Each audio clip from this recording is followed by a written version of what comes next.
वो जो अल्लाह के सामने पेश होने से डरता रहा, वनहा नफ्स अनिल हवा, और जिसने अपने नफ्स को काबू किया, फ़इन्नल जन्नत हियल मअवा, उसके लिए जन्नत घर होगा, उसका ठिकाना जन्नत होगा। यानी जिसने अल्लाह के सामने खड़े होने से डरता रहा, यानी अल्लाह, एक होता है अल्लाह का खौफ होना, एक होता है अल्लाह के सामने खड़े होने का खौफ होना। फ़अम्मा मन खाफा मकाम रब्बिही, अल्लाह के सामने खड़े होने से डरता रहा, यानी अकाउंटेबिलिटी से डरता रहा, अपने हिसाब किताब से डरता रहा कि मेरा भी हिसाब होना है, मेरा हिसाब होना है, मैं दुनिया में ये कर रहा हूं, मेरा हिसाब होगा, अल्लाह मुझसे पूछेगा। जो अपने हिसाब से डरता रहा, वनहा नफ्स अनिल हवा, और उसने अपने नफ्स को काबू किया।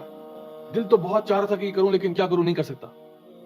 अल्लाह को ये काम पसंद नहीं है, अल्लाह ने मना फरमाया, मैं नहीं कर सकता। दिल तो बहुत चाहता है कि करूं, लेकिन क्या करूं, नहीं करना, नहीं कर सकता। जो ये दो क्वालिटीज वाला होगा, अल्लाह ताला फरमाते हैं फ़इन्नल जन्नत हियल मअवा, उसके लिए जन्नत होगी। दिल तो बहुत चाहता था कि सूदी कारोबार कर लूं, लेकिन क्या करूं, अल्लाह को पसंद नहीं है, नहीं करूंगा। दिल तो बहुत चाहता था कि हराम रिलेशनशिप में पड़ जाऊं, लेकिन क्या करूं, अल्लाह को पसंद नहीं है। दिल तो बहुत चाहता था कि मैं भी शराबों का बाप वाला लाइफस्टाइल रखूं, लेकिन अल्लाह को पसंद नहीं है। Control, control.